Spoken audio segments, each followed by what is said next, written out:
Hello and welcome to the Dissident Mama podcast. Today, my guest is Scott Horton, who is the author of Enough Already, Time to End the War on Terrorism, Fool's Errand, Time to End the War in Afghanistan, The Great Ron Paul, The Scott Horton Show Interviews, 2004 to 2019, and Lords of Secrecy, The National Security Elite and America's Stealth Warfare. He's also the director of the Libertarian Institute, editorial director of Antiwar.com, host of Antiwar Radio on Pacifica 90.7 FM KPFK in LA, and of course, the host of The Scott Horton Show. Scott has conducted more than 5,500 interviews since 2003, and here is another one to add to his list. Welcome, Scott. Hi, how's it going? I don't know if I've been interviewed 5,000 times, but I've sure interviewed 5,000 people. Right, one small correction there. I don't want to take credit. The other Scott Horton wrote The Lords of Secrecy, the professor from Columbia University. That's not me. But I did write Fool's Errand and Enough Already, though. Okay. Well, yeah. That's interesting. It's a great book, by the way, Lords of Secrecy. Okay. Well, I was going to say I'll re-record that intro, but I'll just keep it in there if it's a good book. Fine. He's a great guy, and it's a great book.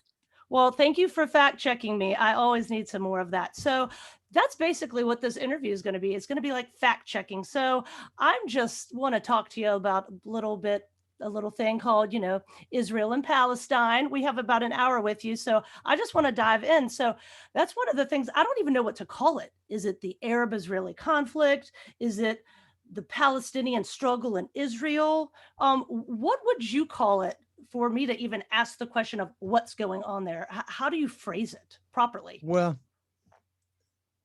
people may come up with new ways of phrasing it to try to ameliorate, I just call it Israel-Palestine conflict, I guess, offhand, just so, everybody knows that what we're talking about. Okay. People object to that because it sounds even-handed. Mm-hmm. It sounds like it's a competition between two neighboring states or something like that. And so I forgot what he said, the Palestinian struggle with Israel, something like that. That's actually probably much more accurate, right? Okay. But at the same time, just too many syllables. And right.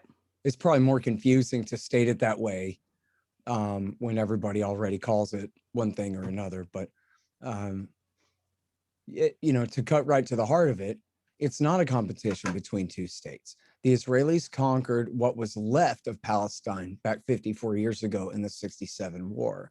Before that, the Palestinians had been herded into essentially these large-scale concentration camps in the Gaza Strip and the West Bank under the control of Egypt and Jordan.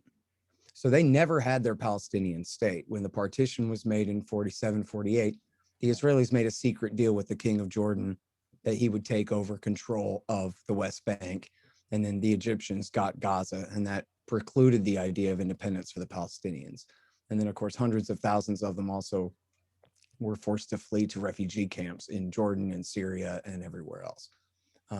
But so the context of, just to go ahead and start, the context of the conflict as it's going on now is essentially,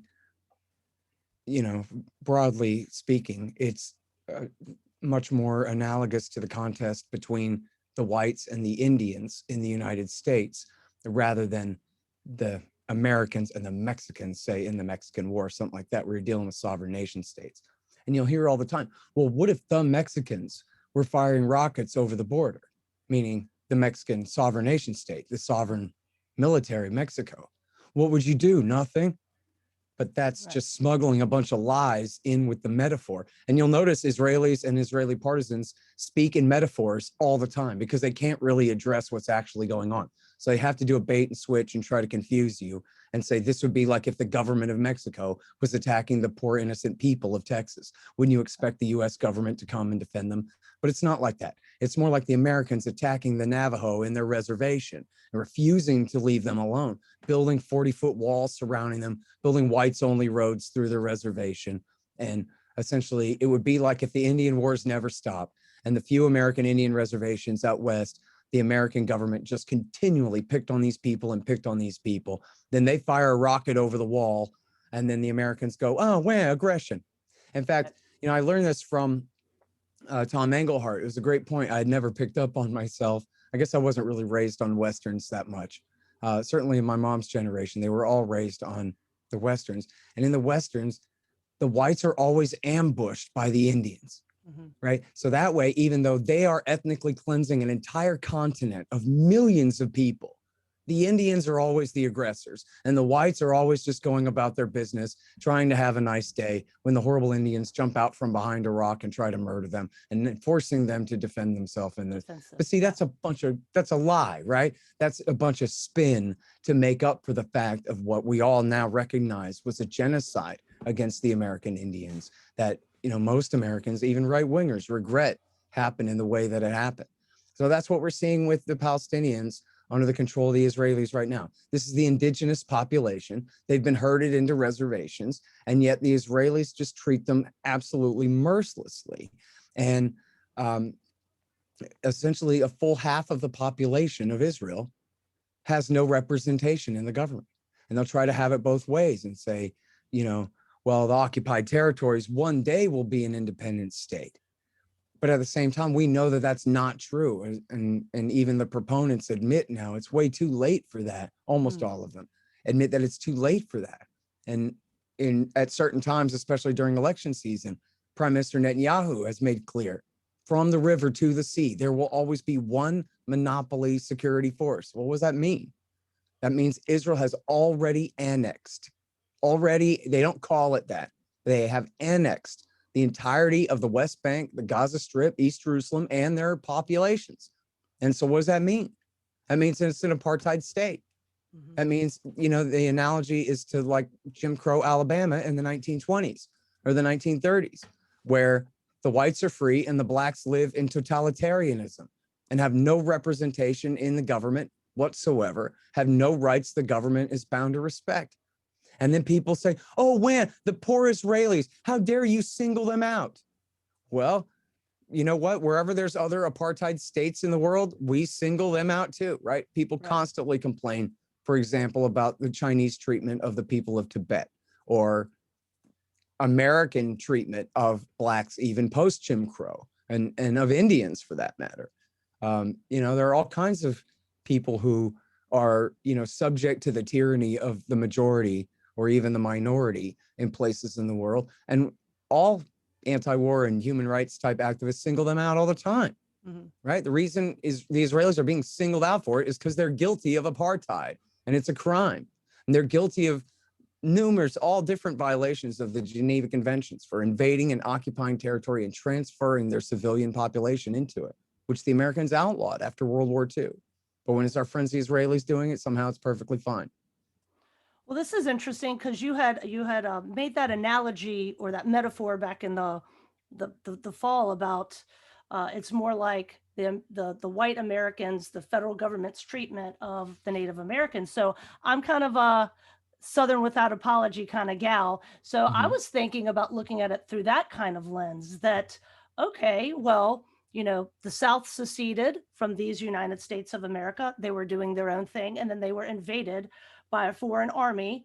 They were occupied, they were murdered, their land was stolen. They actually did not have representation, were disenfranchised after the war. And they allied with what were called the 5 civilized tribes. So they had Native Americans within their group too, who had just been burned by the federal government one too many times. This is kind of I don't even know if it's a leap. I think it's pretty good personally, but it's kind of a string I try to tell to some of my Southern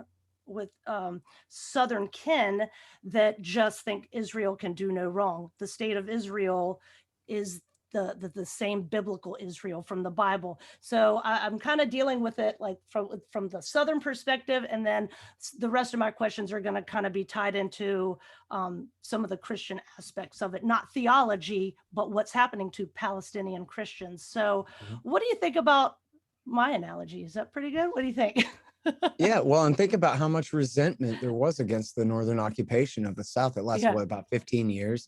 I know that in Texas right now to this day, we have the Constitution of 1876 that they wrote as soon as the Northern occupying army left. And thank goodness, that's why all of our powerful executive branch positions are all independently elected from each other. All our judges are elected.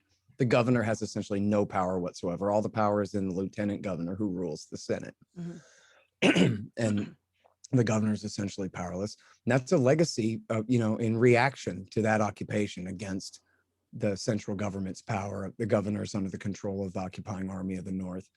And, obviously the war and the aftermath of the war are all tied up with questions of race and the slaves and the newly freed slaves and their future and their participation in the new order, and then the backlash against that. But there was a lot to the occupation besides that. And, a lot of the indignities that you kind of referred to there that, I actually just heard this clip. It's an interesting take for the discussion nuclear war, but it's also just kind of an interesting take for the history of the United States too. Was recent audio of Jack Kennedy during the Cuban Missile Crisis. And he said, if just one nuke goes off in an American city, we're talking 600,000 dead. And he said, that's the entire dead from the Civil War. And we haven't gotten over that in 100 years. Right. Right. And so, that we hadn't, right? We're still not over it in many ways.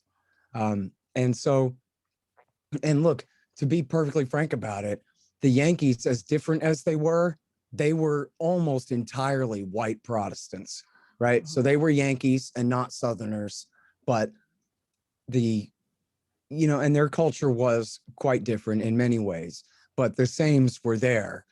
These were the colonies who had, joined together in rebellion from the English and had joined the Republic together and had lasted for 60 years by that time, 70 years by that time. And so now think about it a bunch of European Jews came and started ethnically cleansing Georgia of all the white Anglos and saying all of this land belongs to us. Wherever we come in, we force the civilian population out of their homes and occupy them and say, oh, well, whatever, it says in the book that we can do this, and just kick, outright steal land from people. And, in the fighting, refused to let any of the refugees come home, all of these things. And there was an Onion headline that said, newly emboldened Israeli government begins carving out settlements in Albuquerque. And it has the Israeli government with bulldozers just knocking down neighborhoods in Albuquerque and saying, this belongs to us now, and building Jewish-only roads and building walls, right? This is absolutely insane. All the Jews in the world who want to move to Albuquerque can move to Albuquerque, but they can't throw people out of their homes and build walls and hire a foreign occupying army to come and protect them at the expense of the locals. That'd be crazy. And yet somehow they do that to the Palestinians. And we all know the answer, right? That part of this is that it's because, especially the idea was back in after World War II, people might not even be able to imagine the level of this kind of sentiment after World War II, that as anti-Semitic as Americans were at that time, they were even more anti-Arab.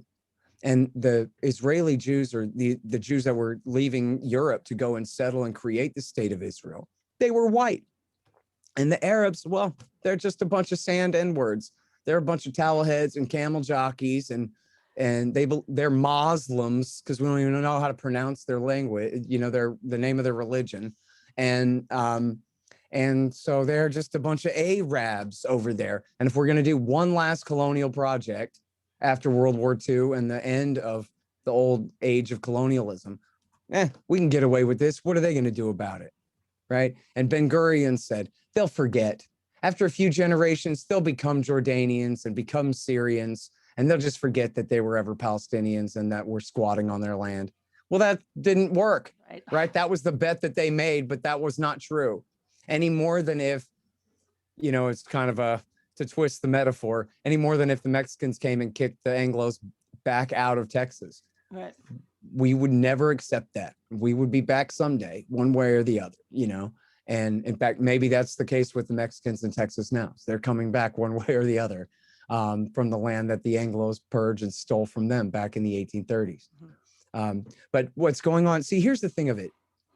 Just to be perfectly amoral about it, right, and cynical, just from like a purely objective kind of standpoint, that when they created the state of Israel in 1948, that was sustainable because they cleansed 750,000 Palestinian Muslims and Christians from their land.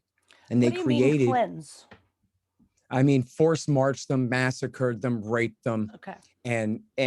And also just people who fled their homes during the fighting were not allowed to come back ever. But so any Jew from anywhere in the world can claim the right of return to a place they've never been to. But the people who are actually from there have no right to return to their home that's right over there. But so when they did that, it was essentially sustainable, right? Like kicking all the Apache and Comanche out of Austin, Texas. Well, now that they're gone, we can have our Austin, Texas, right? Before they were a problem. Their military power was a problem. But, you know, once they were conquered, then and kicked off of all of the land, now they can create their state. Well, but the problem is that, first of all, as we talked about, all those refugees were still languishing in their camps all over the world, still all wanted to come home. They didn't just disappear or fade away. The unanswered, you know, open question of what is to happen to them was still there. But then, more to the point, in 1967, when they occupied the West Bank and the Gaza Strip, they did kick another 250,000 people out of their homes at that time, but they still kept millions of them. And it's now something like 6 million Palestinians to 6 million Israeli Jews. And so now you have essentially a 50-50 state, but only half the people have any representation. And it's not exactly proportion there, because 1/5, as I was saying, 80-20, 1/5 of the population of what they call Israel proper within the 67 borders are Palestinians. And they have essentially second-class citizenship. They have citizenship, but their nationality, Israel's the only state in the world that does this, where your citizenship is Israeli, but your nationality is Jewish or Muslim or Christian. And so it's nationality that really counts. So they have citizenship, but they don't have Jewish nationality. So they're treated as essentially second-class citizens. But if you combine the Palestinian citizens of Israel with the Palestinian citizens of nowhere, then you're talking half the population of the country. And then, so some, you know, when I'm bad at statistics, but the 20% of the Israeli population who are second-class citizens, and then the other probably, you know, 9/10 of them are what, you know, I don't know exactly the proportion of the occupied. So millions of people in Gaza and the West Bank who have essentially no rights whatsoever, no representation, no civil rights or civil liberties, no control over their destiny. And people point at Hamas and the Palestinian Authority and say, well, look, I mean, it looks like these are governments, right? But they're not governments. This is like the ruling elite clique gang inside a prison camp under the control of the foreign occupying army. So in the West Bank, you have the Palestinian Authority, but they're created by the United States and Israel, paid by the Americans. They're police force trained by the US Army. They are the sock puppets. These are the guys who picked up for Arafat after the Israelis murdered Arafat. This is essentially his faction, Fatah, that rules in the Gaza Strip. But they haven't been elected, and they just canceled their elections. You know, the last time they held elections was in 2006, and they lost to Hamas, but they got to keep the West Bank anyway. And then Hamas is another important story. So they do have much more independence. They're not just the sock puppets of the Israelis. Like if the PA are trustees in an Israeli minimum security prison in the West Bank, then Hamas is just the strongest gang in an Israeli prison camp, a more maximum security type prison camp in the Gaza Strip. They're not directly under Israeli control, but they are essentially just the strongest prison gang in a place where everyone is in prison. Again, just to be perfectly clear about this, the people who are imprisoned in the Gaza Strip, 80% of whom are refugees and the children of refugees, and about 50% of whom are minors, they're all there for the crime of not being born Jewish. That's why they're there. That's why they are in prison, is because they were born to parents who weren't Jews. And so they've been rounded up and kept in this minimum security prison. Then Hamas is, very importantly, you can read this in the Washington Post, the New York Times, the Wall Street Journal, UPI, and there's a great book called Obstacle to Peace by Jeremy Hammond who talks about this, Devil's Game by Robert Dreyfuss. Israel deliberately helped to facilitate the rise of Hamas because they wanted a right-wing religious alternative to the PLO. They wanted to divide and conquer the Palestinian people further. And so at the time when they were cracking down on the PLO, they would let Hamas alone. And this all began in around 1988. You might remember, you might wonder why, or that date might sound familiar to you.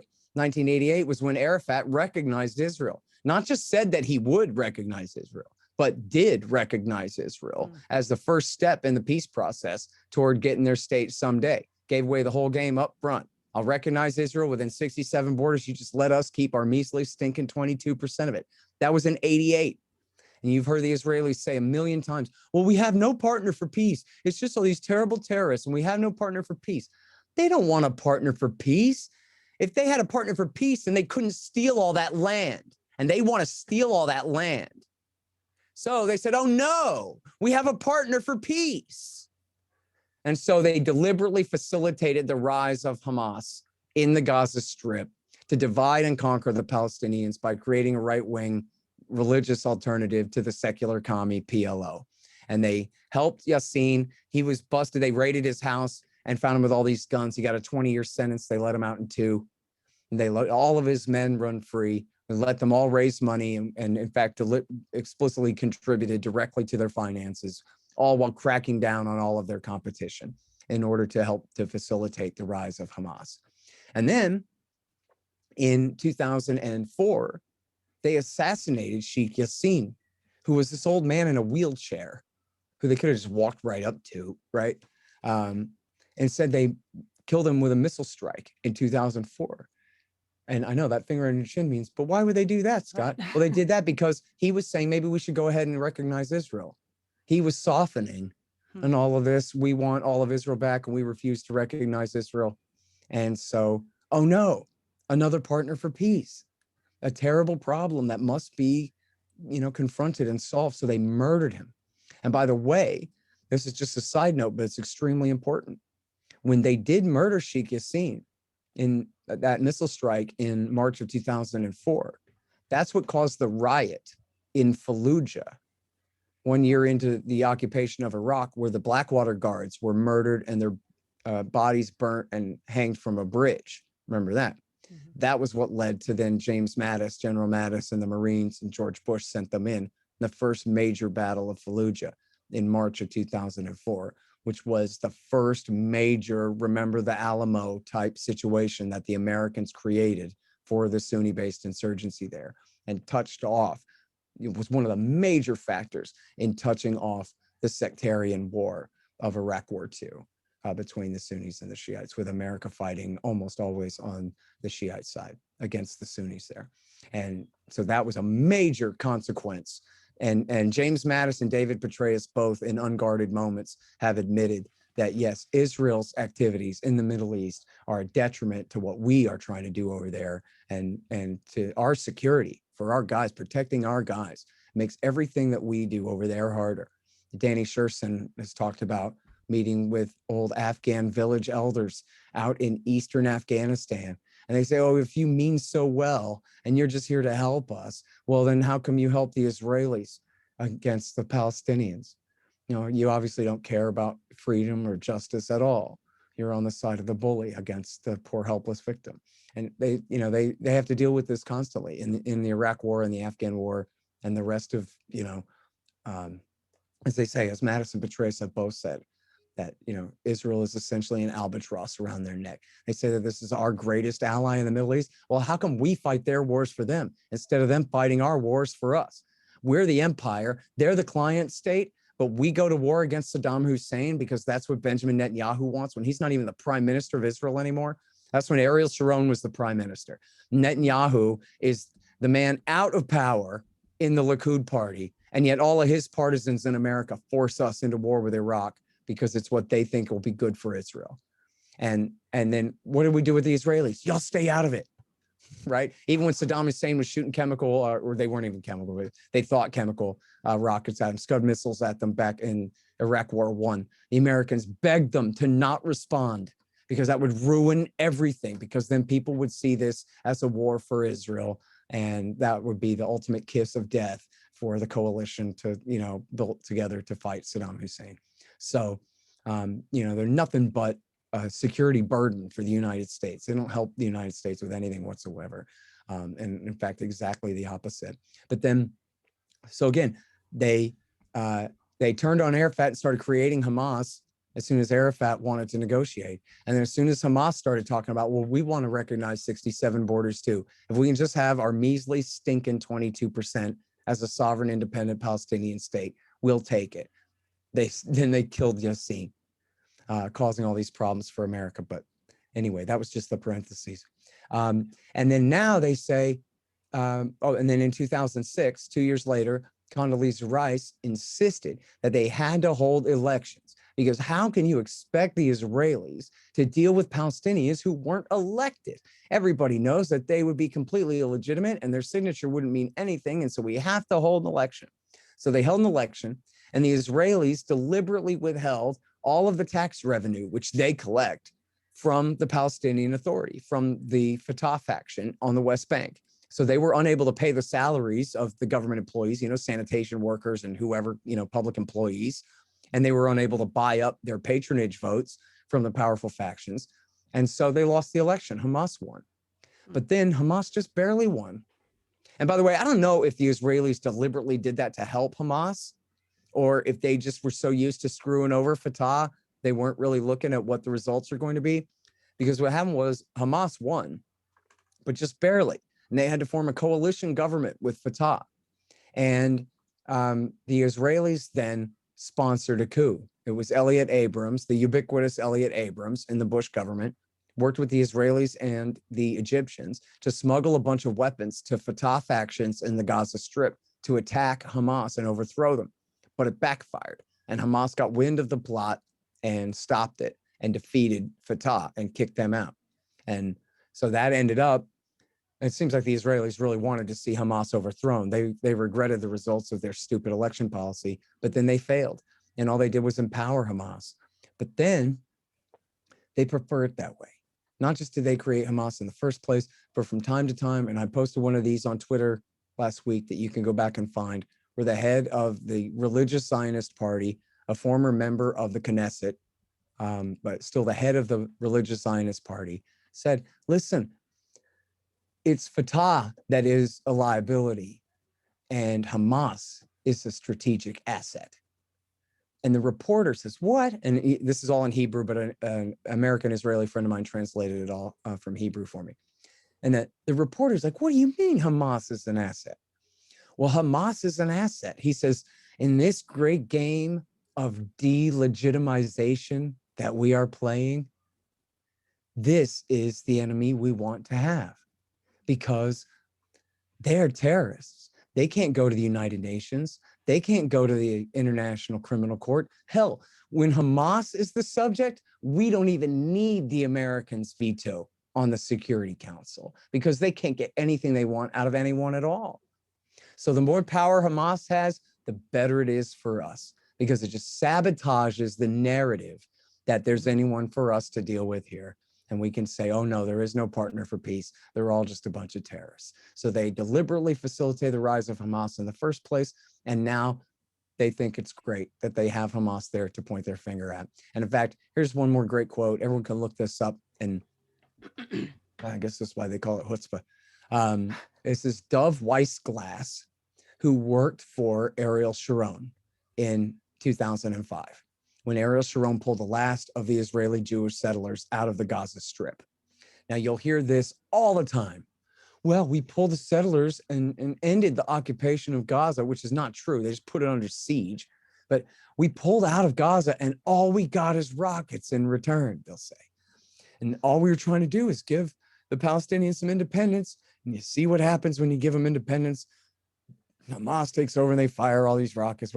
Well, as we just talked about, it was the election of 2006 and the failed coup of 2007 that led to Hamas really taking control of the Gaza Strip. But in 2005, Dov Weissglass said to critics, people were mad at Ariel Sharon. How could you give up the West Bank? I mean, the Gaza Strip. They'll never give up the West Bank. How could you get our settlers out of the Gaza Strip like that? And we're criticizing him from the right. And so Dov Weissglass, who was his aide, explained, no, listen. The withdrawal from Gaza is formaldehyde for the peace process. You see, this was the unilateral withdrawal from Gaza, as opposed to, say, for example, part of a negotiated settlement where they would withdraw from Gaza and the West Bank and allow there to be a Palestinian state. So what we've done here is we've sabotaged the peace process. We've put it in formaldehyde. We've made it where now the situation is we can point to the bad guys in the Gaza Strip and the divided Palestinian population and say, how can we work with these people? There is no partner for peace and all of these things. So they're perfectly cynical about it, and they're perfectly happy to admit how cynical they are about it too. You know, it'd be just, again, to go back to our Indian analogy, it would be akin to isolating, assassinating, marginalizing the moderate Indian chiefs that we can compromise with, and promoting the radicals who only want to fight and only discredit whatever, you know, save the Indians who are still left movement. You know what I mean? Right. It's the same kind of thing. That's exactly what they do. And they admit that they do it deliberately in this great game of delegitimization that we are playing. Yeah. Okay. There you go. See? You know, what's so crazy is back to the American Christians that see this as a religious struggle, you know, but they're looking at it through the dispensational lens, where they think if they back the theocratic, I guess, but also secular state of Israel, with I mean, those are kind of both describe them, right? If they back them, you know, that'll get them into heaven, right? So it's so strange because there's obviously a religious component to it, because you had said, you know, you have to put your nationality as, you know, Jewish or Muslim or Christian. So there is a religious component, but American Christians are looking at it through this bizarro dispensational lens. I mean, how do you try to break through to Americans who, you know, are good people and are trying to be kind, but they just are so duped by the game? How do you break through? I just tell the truth. I mean, I'm not a religious guy myself, so I'm not going to sit here and cite scripture at people. You know, as far as like, oh yeah, well, my Bible quotes outrank your Bible quotes or this or that kind of thing.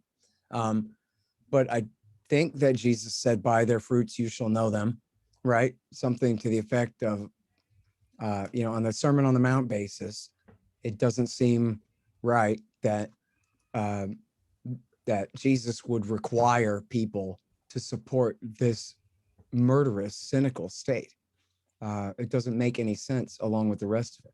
And, you know, I don't know where to draw the line on this stuff, because I don't really believe in any of this. Why would ancient Hebrew mythology be any more real than ancient Roman mythology or the Epic of Gilgamesh or any other thing? I don't believe in Solomon's temple. I don't believe in King David. I don't believe in Jesus. I don't believe in Yahweh or monotheism. I mean, all of it is cranky to me. But I mean, isn't it just kind of on its face? It's sort of like, again, I'm going to get in so much trouble here, but aren't there sects of Christianity that are more ridiculous than others? Right? Like, yeah, I don't know. Everybody, I don't want to dig myself any worse of a grave here, but you know, there are things that Christians say to other Christians that make them say, huh? Like, okay. Anyway, so is it really okay? It makes sense in Sunday school when they tell you this when you're a kid. Okay. But it doesn't really make sense when you're a grown up that this modern state of Israel that was founded by secular atheistic communists who were led not by the Messiah back to Israel, but by David Ben-Gurion, who was in fact not the Messiah at all and didn't even really believe in the Bible. You know, I mean, the Schofield Bible with all those like red notes in the margin or whatever, who wrote that? Right. Is that, why would that be considered sacred? Right? Any more than, you know, the King James version of the Bible. And King James was gay and was cheating, you know, on his wife with his gay lovers, and wanted, you know, he needed to break away from the previous teaching so that he could get away with whatever he wanted to get away with. Now that's got to be the sacred version. And not only that, but the Schofield Bible, where somebody in like the 1880s or 1890s, which was relatively the day before yesterday, went and scrawled a bunch of stuff in the margin about how, yeah, Zionism is great and we need to create a state of Israel in the Middle East. And if you don't bless that new nation state, then God's going to get his revenge on you. Like, doesn't that just sound like a scam to you? Doesn't that sound just like Zionists made that up in the 1880s? And that's when they wrote it in there, and they wrote it that way to persuade you. But why is that holy? That wasn't from the Council of Nicaea, right? That didn't come from, some original translations of the Bible. And how in the world could a Bible from 2,000 years ago mandate that the middle part of North America that they had no idea existed, that was founded on the basis of a secular, atheistic constitution that does not mention God in it anywhere, that somehow we would be mandated by this ancient text to protect this new state that's created in the year 1948? I mean, this is... You know what? If the Branch Davidians want to believe in this stuff, fine. But for anyone over the age of 18 to believe that you have to support Outer Mongolia or Inner Mongolia or the Southern African Republic, or else God is going to send you to hell, that would be the dumbest thing in the world. Right. And yet somehow this nation state that was founded by Germans and Poles and Russians and Lithuanians and New Yorkers, if you don't bless that state, if you don't go along with whatever that foreign government has in mind for your government and your country to do for them, then you're risking your soul. Hey, maybe you're living your life according to a bunch of crap sold to you by a bunch of cynical liars. John Hagee from the Cornerstone Church down in San Antonio, who runs, Christians United for Israel. Did you know that Christians United for Israel for years was run by Ehud Barak's cousin, the former prime minister of Israel? This is simply an op, right? Like if you were the Israelis, it would be really important that you got Bible-believing American Christians to support you. How would you do that? You would tell them they better or else. Right. And that's all it is. You're being lied to and manipulated. Oh, and look, and also by their fruits you shall know them. John Hagee's brother got busted for being a child rapist. Are you surprised about that? Kind of makes you wonder what they have on John Hagee and whether John Hagee believes a single cynical lying word out of his mouth about how, you better hang on the edge of every word I say because the rapture could come at any moment. What if Jesus came right now and you were in the middle of doubt? You have to believe the rapture could happen this minute, this sermon, this morning.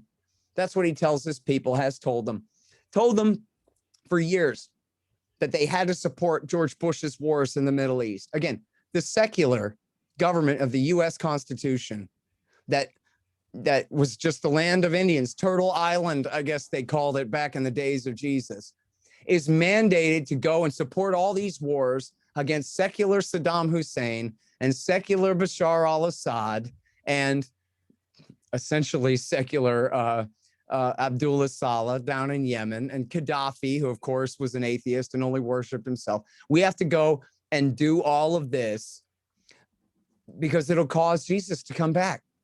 And you won't have to die alone. You'll get raptured up to heaven in your body and everything will be great. And it'll prove that all these people were right all along. And that if we didn't do this, the rapture wouldn't happen. That Jesus can't come back until America invades Iraq, they said. Well, now it's 2021. Where's your rapture? You killed 1 million people, and none of all your silly magic wishes came true. There was no rapture.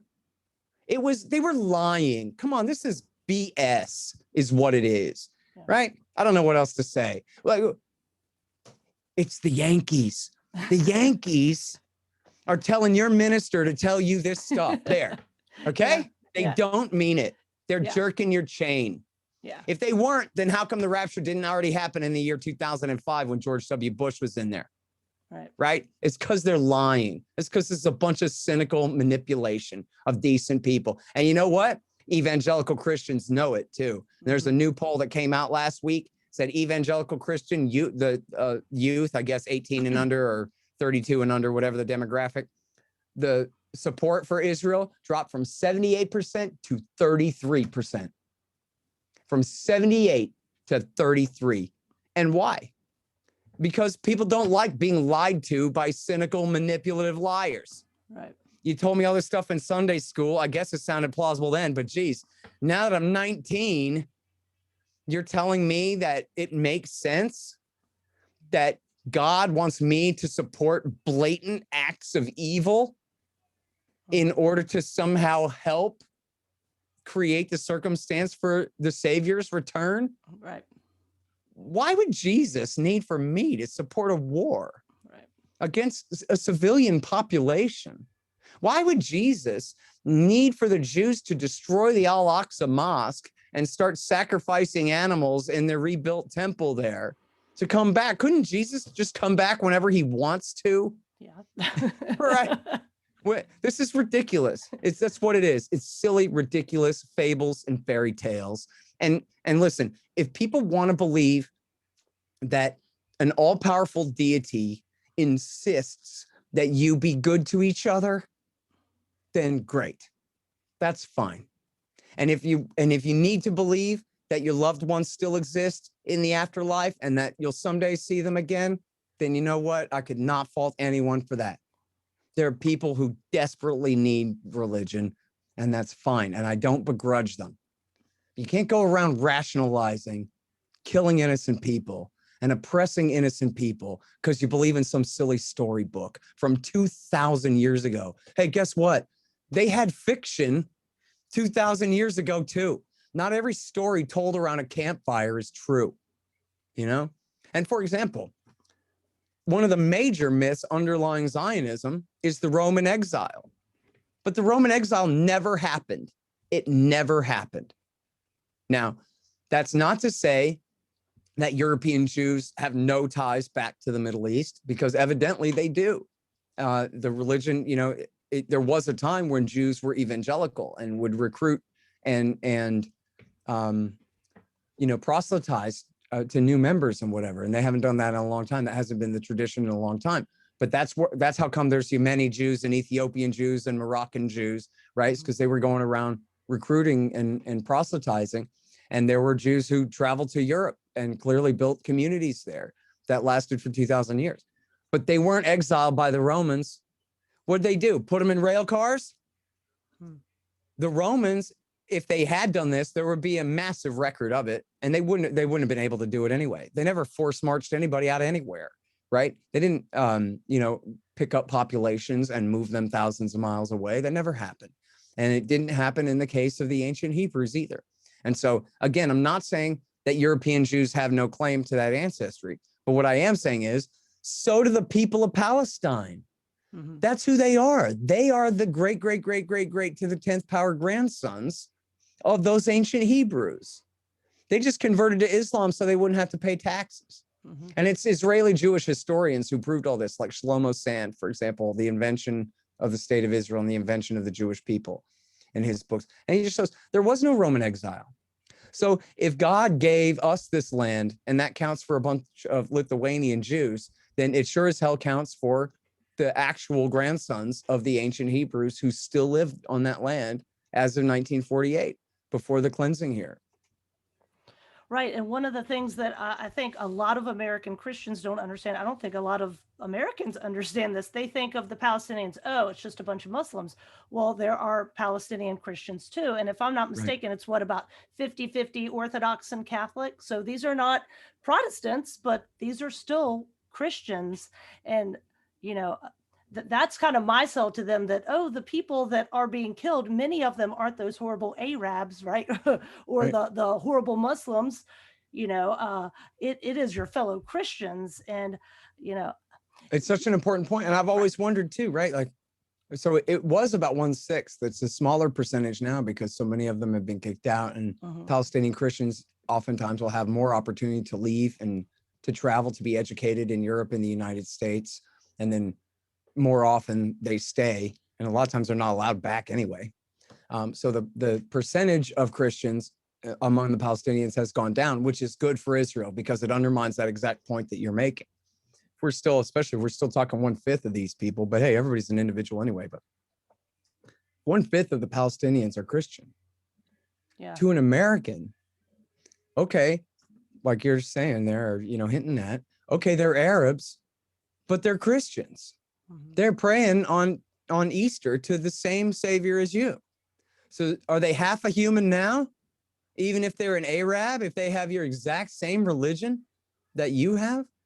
And so you have this mandate from your religion that you're supposed to support the Jews of Israel, fine. But what about the Christians of Israel? Yeah. The Christians of Palestine, they don't deserve your support? And you'll hear right-wing American Christians get all upset when they find out that Barack Obama is supporting al-Qaeda against the Christians in Syria, as well they should be. But so why do they care about the Assyrian Christians and the Maronite Christians, but not whichever sects, and I'm not sure what it is, the different sects of Christians in Palestine? It makes no sense. You know, there was a thing where, 5 years ago or something, Ted Cruz got up on a stage, and it was a meeting of Palestinian Christians. And he gets up there and he goes, well, if you don't support the Jewish state of Israel, then screw you. And I don't know. And he walks right off. I don't remember Ted Cruz is so Christian. Yeah, he's so Christian. He'll denounce these Christians to their face in order to side with the Israelis against them. And why? Simply because of politics, right? I think Ted Cruz, speaking of cynical, manipulative liars, you think anybody's jerking Ted Cruz's chain? He knows this is just how to stay in the Senate. Simple as that. So why it's not like he cares about the Palestinians and has to pretend he doesn't, but he doesn't care about the Israeli Jews the way he pretends to either.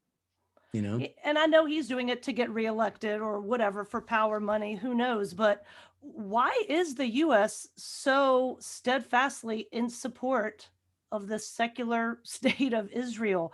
What's in it for us? You were talking about we earlier. What are we getting out of it for sacrificing our blood and treasure and all that stuff? Right. Nothing. It's public choice theory, right? And I really should read a bunch of books about this stuff so I know what I'm talking about better. But essentially the idea is there is no national interest. There's the interest of the people who run the government departments, and they do what's good for them. So if we're just talking about the Department of Health and Human Services, they don't really have a conception of what's good for the national interest and what they should be doing for the people. They have a conception of what's good for them in their job and keeping it and moving up and all those kinds of things. So, like, for example, the war in Libya, that was purely a publicity stunt for Hillary Clinton to, one, try to confuse the issue of America being on the side of all the dictators that people are trying to overthrow during the Arab Spring over there. And secondly, she wanted to run in 2016 on the success of her wonderful smart power war in Libya. Those Bush Republican idiots, they botched Iraq, but look at what a good job we did in Libya. Now, is it good for the American people to overthrow Gaddafi and for the betterment of the Libyan Islamic fighting group and Ansar al-Sharia and al-Qaeda in the Islamic Maghreb? Absolutely not. In fact, it turned out to not even be good for Hillary Clinton. By 2016, she wouldn't bring it up at all because, of course, it turned out to be a total disaster. But that's why she did it. She wanted, even after losing in 2008, because of what a hawk she was, she still was convinced especially if you're a tough guy, and especially if you're a Democrat, especially if you're a woman, then you gotta be a tough guy. You gotta be a warmonger, and you gotta show them what a hawk you are. And she just couldn't shake that belief. And it was bad politics, and it helped her lose. Of course, Trump called her Hillary, trigger happy Hillary, and beat her for the same reason. But that was why she did it. No question about it. And then, so, in the United States of America, the Israel lobby is incredibly powerful, and they're known, from nonpartisan sources will tell you, they rank right up there with the gun lobby, the AARP, and, like, I guess Big Tobacco used to be, maybe not as much anymore, but they're right up there with the most powerful lobbying groups in the United States. And, Jeffrey Goldberg, who is really sort of Israel's ombudsman in the American media, he once wrote a thing for the New Yorker back around the time of Iraq War II, where he's quoting Steve Rosen, who is the head of AIPAC, the American Israel Public Affairs Committee. And he said, hey, Jeffrey, you see this napkin? By this time tomorrow, I could have 70 senators write their name on this napkin and co-sponsor this napkin and make them do whatever I want. And essentially, essentially, they play the game of democracy really, really well. It's a very narrow, very special interest with a lot of people extremely dedicated to it, with billions of dollars behind it. And so therefore, incredible organization behind it. And any congressman who crosses Israel will be put on notice that if you do that again, you're dead meat. And we will support your primary opponent, and we'll support your general election opponent. And if that doesn't work, we'll see you in 2 years, and we'll see you in 4, and we'll stay after you. And they have the telephone trees and the email lists, and they respond. Their people respond, and they do the hard work. And in democracy, squeaky wheel gets the grease. That's it. And they, after they have their big annual AIPAC meeting, they send teams of hundreds of pro-Israel lobbyists up to Washington, D.C., up to the Capitol, to let all the senators and all the congressmen and all their staffers know that, this is the way it's going to be. And they write the legislation. I mean, a lot of times the legislation will come directly out of the American Israel Public Affairs Committee, and they'll just pass it around for everyone to sign. And, oftentimes people don't dare cross them. It's only brand new that some Democrats, the more left-wing and progressive Democrats like Betty McCollum, would dare to cross them, because the amount of money at stake in terms of electoral donations is so vast. And they do break the law too. They use blackmail, and they use spying, and they steal, and they do pilfer secrets. They're one of the most aggressive foreign intelligence agencies on American soil. Certainly, according to the FBI Counterintelligence Division, the most aggressive among our allies. The only more aggressive spies in America would be Russian and Chinese. But among our allies, the Israelis are, of course, way out ahead. And then, who could forget? It was only in The Guardian. The New York Times wouldn't even touch it, man. They wouldn't even refer to it. But The Guardian published a story based on the Snowden documents that showed that the Americans turned the entire haul of the NSA over to the Israelis daily. So they have everything. So if the NSA has your congressman, the Israelis got him too. Right. And, if that doesn't work, then they'll take you to a nice party in Manhattan and introduce you to a nice 22-year-old girl who will turn out to be only 17. And then, they own you after that. That was what all that Jeffrey Epstein stuff was about. Yeah. Was compromising. They call him pedophile, which I guess he really went after very young ones. But apparently, if you look at his politics and his friends, what he was doing was his so-called friends, his marks, was he would have them, he would introduce them to, 19-year-olds or 17-year-olds or 16-year-olds who looked like they were 22, kind of older looking ones. And then he'd let them know, well, we got you on camera with a girl underage, and so now you're our slave. And then that was why, even according to the U.S. attorney who gave him the big plea deal back in 2005 or 7 or whatever it was, and they said to him, hey, man, why did you do this? Acosta was his name. And he goes, I was told he belongs to intelligence, and I was not to touch him. And then by intelligence, they meant the Israelis. Right. And the CIA, I guess, both shared him. But so, yeah, they played dirty tricks. And I'll tell you what, Grant Smith from the Institute for Research, Middle Eastern Policy, has written, 8 or 10 books now about the Israel lobby in the United States and the amount of power that they wield legally and illegally. And they are the masters of the dirty tricks. You've heard of Black Cube. There's, Israeli private intelligence firm that goes around collecting dirt on anyone that they think, might be a potential adversary and this kind of thing. They're the same ones that went after Harvey Weinstein's accusers and tried to destroy them.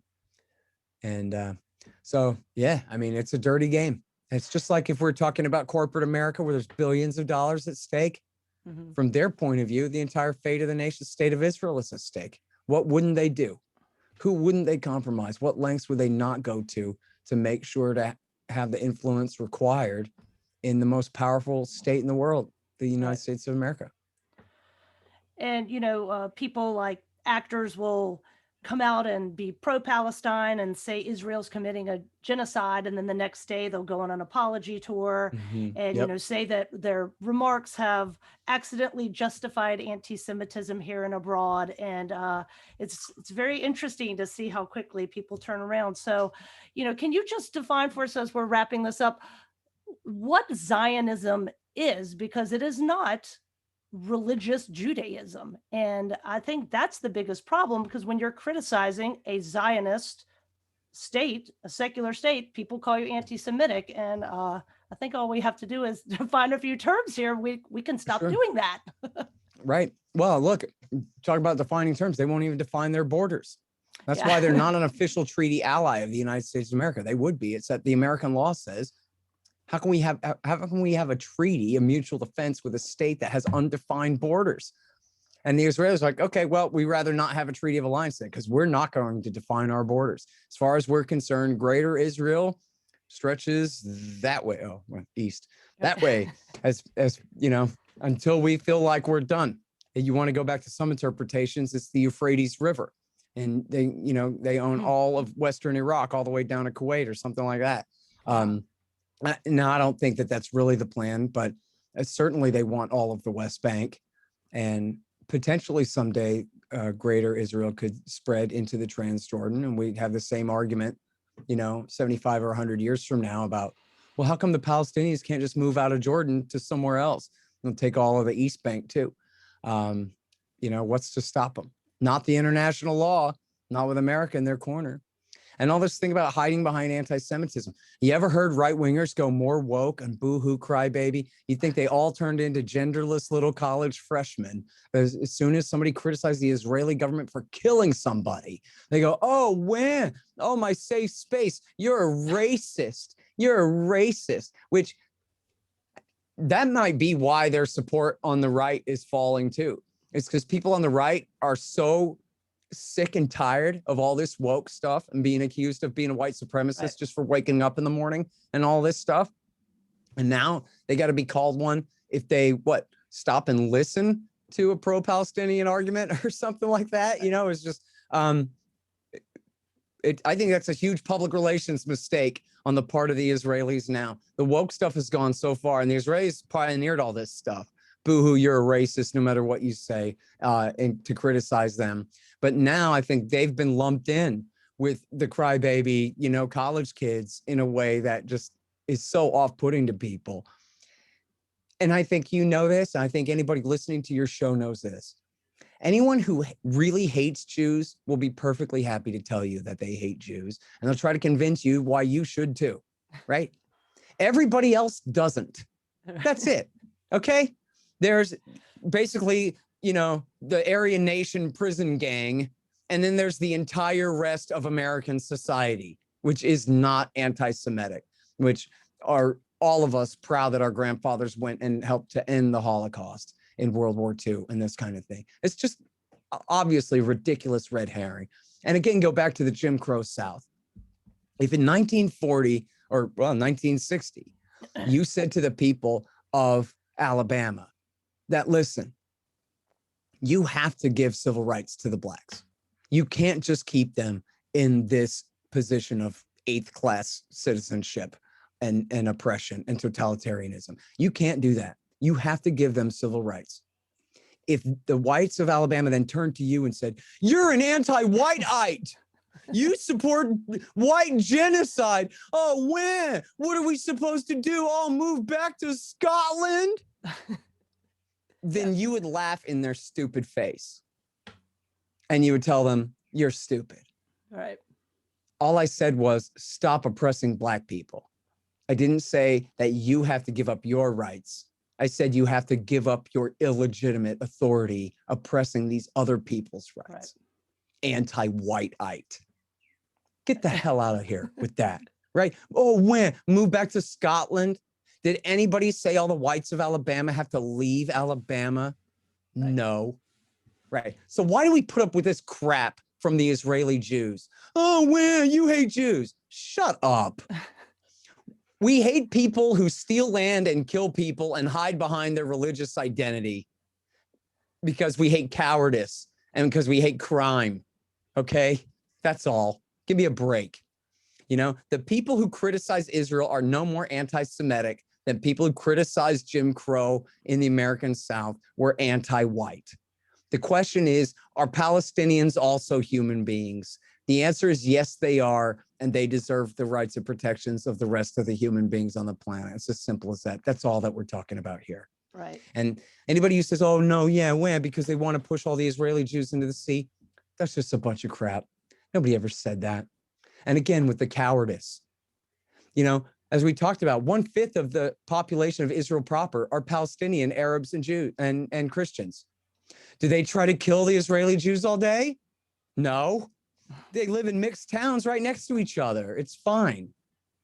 So, but we're supposed to believe that if you free the people of the Gaza Strip and the West Bank, let the people come home from their refugee camps where they've languished for generations in Syria and Jordan, that what, they're all just going to grab a machete and butcher all the Israeli Jews? Why would you believe that? There's no reason to believe that. It's just cowards projecting their cowardice onto other people. I saw that guy, Robert Barnes, the lawyer, on Twitter, was trying to start a fight with me and saying, only someone as stupid as Scott Horton could believe that from the river to the sea, Palestine will be free means anything but killing all the Jews. Huh? From the river to the sea, Palestine will be free. Oh, you mean because it won't be called Israel anymore? Because now half the population will have some representation. We might have to call it, Israelstein or whatever. I don't know. Come up with a new name. Nobody said anything about killing all of the Israeli Jews. That's just made up propaganda. Right. All they're saying, of course, yes, Jews can come and live here, but they cannot create an ethno-state at the expense of the people who already lived here. All right. And now how in the world could justice be on the side of the people who have to invoke a Bible, right? We all solved this 300 years ago or 250 years ago or whatever. It was John Locke. And it's 300 years ago, right? When Locke and Hume and all these guys figured out natural property rights, homestead property rights, that and this is how property rights are recognized all over the world. Who homesteaded it? Who seems to have owned the land longest? There's always going to be a question of who killed the original Indians, who owned this thing or whatever. But we all, essentially all of humanity, accepts basic human property rights, not even just the capitalist countries, but almost everywhere. And then the Israelis have to come and say, oh no, God gave us this land. And people believe that the Palestinian side of the argument is also God gave us this land, but it's not. The Palestinians side of the argument is this is our land. We're here. This is our land. Right. Our grandfathers were the farmers here, and they left it to our fathers, and they left it to us, and it's ours. It belongs to us. Natural, plain old property rights. It takes the Lithuanians and the Russians and the Germans and the Poles and the New Yorkers are the ones who have to invoke this supernatural property right to override the plain old natural property right of the people, and claim that there's a mandate from 2,000 years ago that says that they get to claim this land and take it from their own. We wouldn't buy this argument from anyone else. Right. Say, for example, Adolf Hitler and the Nazis. They claimed that their roots among the Teutons require or justified their conquering of all of Eastern Europe. Well, the ancient Teutonics or whoever they were, they were from what's now Eastern Poland or something, I guess, right? So does that mean that the Germans had the right to invade and conquer Eastern Europe? Apparently no. Not. Does anyone believe that they did who's not a Nazi? Right. No. Would a bunch of Sicilians in New Jersey have the right to move to Sicily or to southern Italy and start killing people and moving into their homes? Right. Well, my ancestors are from here. Right. So I have the right to kill you and move into your house. No. We wouldn't buy that from anyone, anywhere else on the planet Earth. And you know what? It's just as much of a bunch of cynical crap coming out of the mouths of the Israelis as it would be anyone else, anywhere else. And because the Zionists, you said Ben-Gurion or whatever, he was an atheist, right? Yeah, they all were a bunch of atheist communists. So they were just playing the whole, we'll pretend it's a hardcore, very religious Jewish thing. I mean, no, again, I don't even think that. No, they didn't pretend. They didn't pretend. The American evangelicals kind of projected their own ideas onto this. Yeah, when that's true.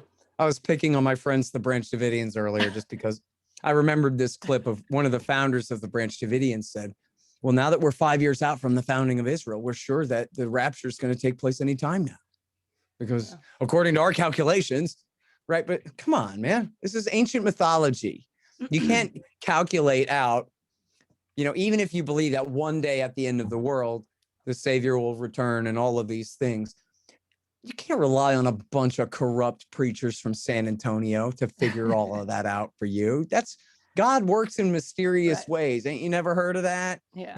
This lying, cynical John Hagee and his counterparts, they don't have special insight into this.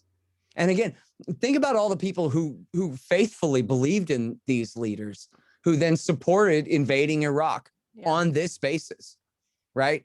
Like if you told them Saddam Hussein with no Air Force and no Navy and a GDP the size of one of the Florida Keys is going to attack the United States of America, they might have laughed at you. Yeah, and he's secular. Right, yeah. But you tell them that we have to do this in order to set the stage for the apocalypse and the return of the Savior. They go, okay, well, if that's what my minister says, he seems to know what he's really talking about here. And he says George Bush's dumbest son is the one who's going to lead us to the promised land. Huh? All right, okay, let's do it. And they killed 1 million people. They killed 1 million people. And then the rapture never did come. And the whole thing was just a big hoax. Well, I'm an Orthodox Christian, and our view is pretty basic. Always be ready for when Jesus returns. That's why you don't go around killing people or being mean or getting slovenly drunk or getting with hookers, because it could be when you're with the hooker, and you don't want that to happen. So just always be ready. That sounds reasonable. Just don't let your preacher tell you, you have to believe my lie right now because the rapture could happen at any time. That's the way they got the Cornerstone church folk, right? Was just like, look, we could prove our case against Saddam, but we can't wait for the proof that might come in the form of a mushroom cloud, right? If we have to prove our case to you, you might get nuked in your jammies first. Hey, wait a minute. These guys are jerking my chain. I can tell, right? Now your preacher's telling you a bunch of stuff that doesn't make any sense at all. Yeah, Jesus wants you to support these evil, cynical, manipulative liars and murderers. But you have to, because that's what'll make the rapture happen. But don't doubt me, because the rapture could happen at any moment. And that was, and I've heard the clips of John Hagee telling his people exactly that you cannot doubt this for a moment, because the rapture could happen at any moment. We could get raptured right out of this building right now. And he's screaming at them, of course, right? So they're going, okay, if you say so. And then it is kind of a big lie theory type thing, right? Like, who could believe when you have a fifth of the population of San Antonio believe in this crap? That's a bunch of crap? That so many people are so caught up in something that is just a blatant, cynical manipulation. It's easier to believe that, no, you just don't understand. Well, that's why I wanted to have you on, because you understand so much of this. And on one hand, it seems very complicated, but really, I don't think it's as complicated as a lot of people think it is. And that's why you came on and you did such a great job explaining it. I want to read one quote to you, and then I have just a very quick one more question. It's from the great traditional conservative Robert Nisbet. Nothing has proved more destructive of kinship, religion, and local patriotisms than has war and the accompanying military mind. And I stumbled upon that. It's an old quote the other day, and I just think that sums it up so much, that the things that good people support are oftentimes in direct contradiction for everything they believe in. And it's very sad. So thank you. What? Go ahead. I'll be quiet and let you ask your question a second, but I'm reminded of the founding fathers, right? It was George Washington and John Adams and Thomas Jefferson and Benjamin Franklin that warned us of the nefarious nature of standing armies, that they will destroy your republic. They'll find something to do.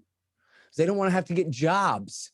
They want to find an adventure and have one. And so, when Thomas Jefferson talked about how dangerous inflationary banking policies were, his only comparison was to standing armies. I, sir, like you, believe that banks are even more dangerous to our liberty than standing armies, because standing armies are the epitome of national suicide. This is how societies kill themselves is they let their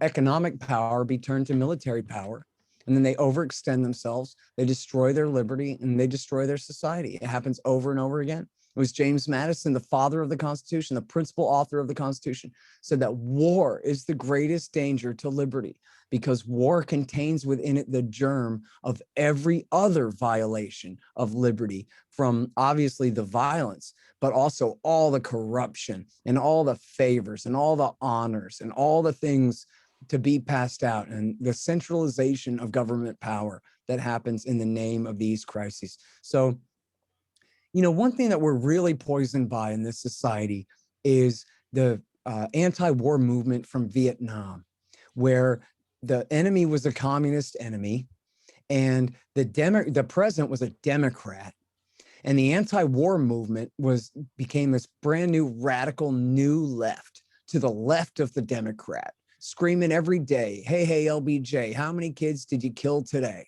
And, famously, as John Lennon said in the song, going around with pictures of Mao Zedong hanging around their neck, and with tie-dye and big Janis Joplin glasses and bell bottoms and flowers and all of these kind of cliches of hippiedom, of the summer of love and that whole kind of era of the late 60s.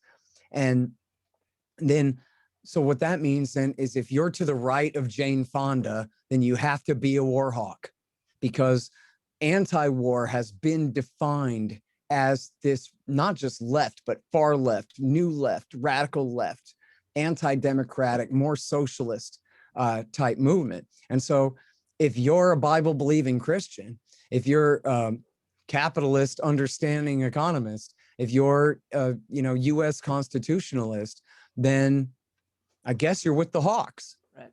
Because the only doves are a bunch of disgraces like Jane Fonda or Michael Moore or, something like this. And this is why it was so powerful and just so important for the history of this country when Ron Paul came out in 2007 and 8 and said, look, I'm a Methodist, I'm a German stock Methodist from Texas, Republican politician, the same party and state as George Bush. But I'm telling you, this war is BS, man. And you don't have to believe in it at all. I don't. And people by the millions rallied to that. And he also would invoke Thomas Jefferson and George Washington and James Madison, who said, we ought not to be doing this. We should not have entangling alliances with Europe. We should not have permanent alliances with any nation of the world, because then, as George Washington warned, then we make enemies out of all their enemies and take on all their problems as our own problems, when we should not do that. We have a successful revolution in one country, and we're supposed to preserve that, preserve our Constitution and our republic. And of course, there's no power on earth that could destroy this nation other than with H-bombs. If the Russians completely obliterated the place with hydrogen bombs, and that's one thing. Otherwise, there's no power on earth that could destroy our country other than our own government, our own US government, overextending, turning us into a corrupt, evil empire, bankrupting us and driving our society into the ground. And then, so look at what they're doing, right? This is why all the right-wing tough guys ought to be anti-war, because the goal supposedly is fighting for freedom, right? Well, what does that mean, really? It's not like the Iraqis were going to come and enslave us and force us all to learn Arabic now. That wasn't in the cards, right? If we're fighting for freedom, it's the limited republic is where our freedom is safe, not the corrupt, evil empire falling off a cliff. You want to preserve the Bill of Rights, you have to oppose militarism and oppose all the spending and all the centralization of power that comes with it. And so, that's what you see too with like bringourtroopshome.us and all these I don't want to say right-wing, like too right-wing, but they're libertarian and Ron Paulian and conservative anti-war groups. They haven't moved left. They just got smart. They went to the wars and they came home and thought, man, what was I doing over there? It wasn't worth it. I lost my friend and I wish I hadn't. And what do I have to show for it? Nothing. And what does America have to show for it?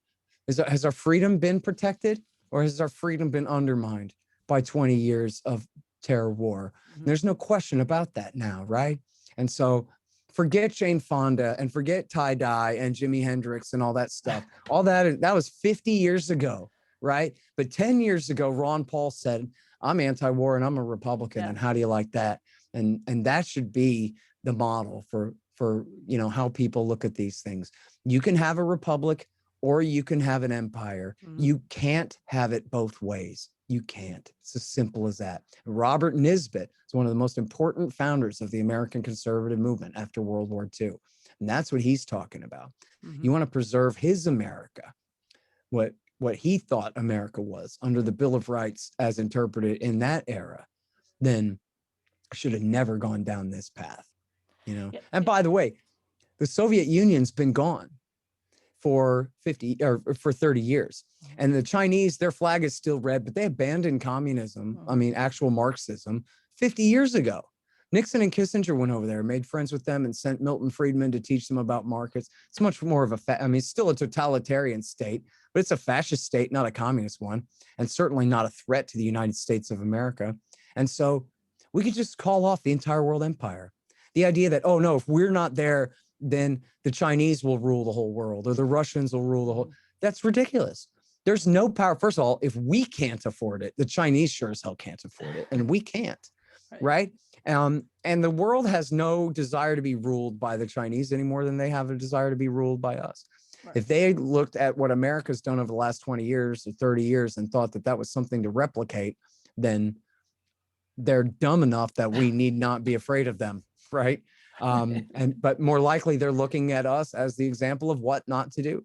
Keep the Chinese W. Bushes and the Chinese Clintons out of power so that they don't commit national suicide the way that our country is doing right now. And then that's it. Spin your globe. There are no powers anywhere else in America, right? The next nation after us is Canada and then Brazil, right? Or maybe Mexico. They have no military or economic or, some economic power, no military power whatsoever. Africa, the biggest power is Egypt, and they're nothing, and they're a sock puppet dictatorship of ours. In Europe, every single state is a friend and or ally of ours, and that includes Russia, even though the Americans continually try to pick a fight with Russia. They're no threat to us. And then, so who else do you got? India, China, and then that's it. The Japanese are our friends. The Australians are our friends. The Koreans are our friends. The North Koreans are living in the dark. We don't have to worry about them. And then that's it. Spin the globe. You just went all the way around the world. There are no powers anywhere on the earth that threaten us. We don't have to live in a militarized state at all. People just kind of take it for granted. Well, if we don't, then how can we do? Well, yeah.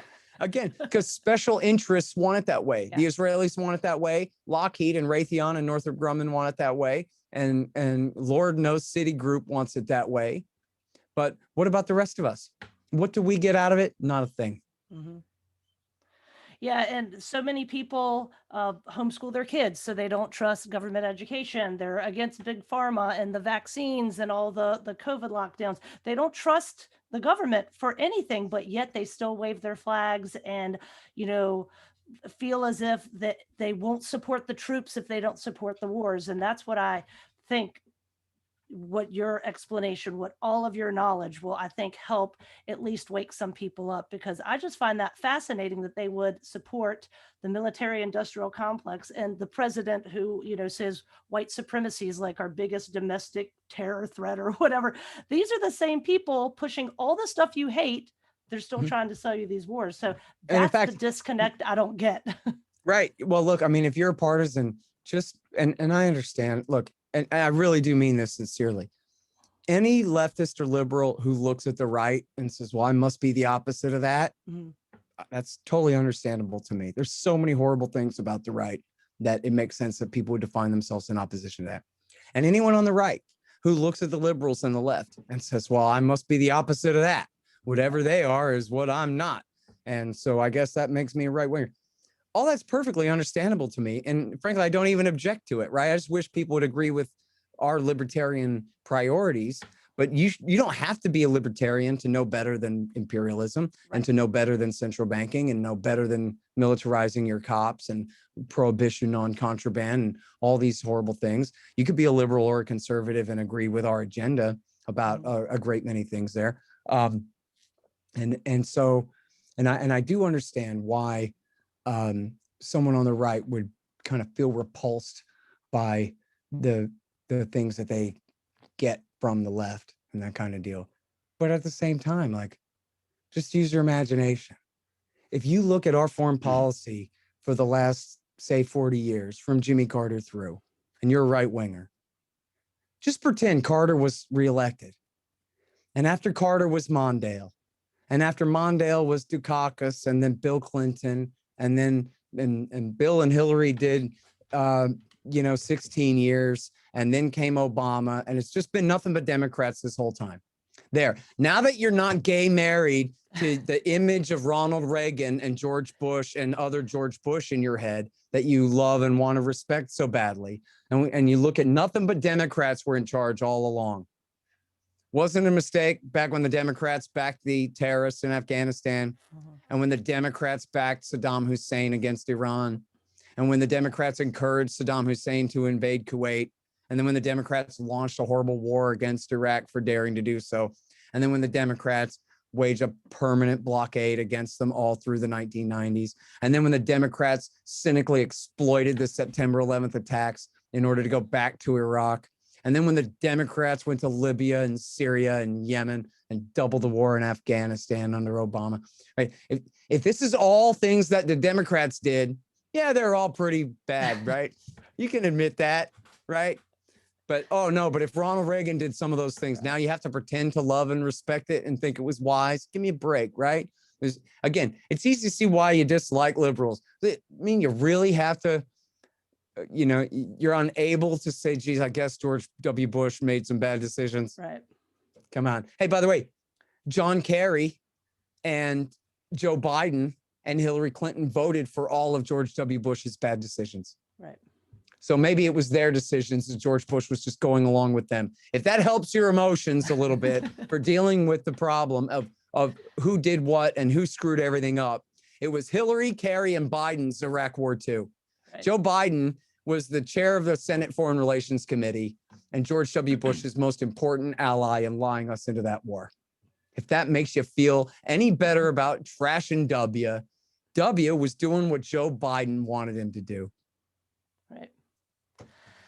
That's a good mental exercise right there. I like it. Yeah, man, like that. Walter Mondale, that guy was terrible. Yeah, exactly. All right, very last question. I was supposed to go to New York City with my family in May 2020 to see you debate Bill Kristol, but coronavirus stopped that. Is there going to be any rescheduling of that event? Y'all were going to debate. I think the topic was whether war is good or war is bad. Ma'am, I could not say. Say what? I could not say. Oh, well, that's the most quiet you've been throughout this whole thing. So I'm feeling hopeful by your non-answer. All right, well, good. Okay. All right. Well, Scott Horton, I could talk to you all day long, and I thank you so much for coming on the show and appreciate you sharing all your knowledge and the breadth of everything you know and making it so succinct for us. I really appreciate it, sir. Thank you so much for having me. And you know what? Honestly, I really am sorry because there was a part of that where I was being a little too cranky and picking on religious folks more than I usually like to. I get it. But well, you have, I mean, if you go with the Sermon on the Mount, if you're a Christian, that is the standard, right? Not some crazy promise in the Old Testament, right? The standard is, what did Jesus expect of you? And certainly it was not to support war and apartheid and cruelty and cynicism and dishonesty. No, and I get it. I mean, life and death situations get people worked up. That's the way it should be. Yep. All right. Thank you, Scott. Thank you so much for having me. I had a good time. All right. Bye-bye.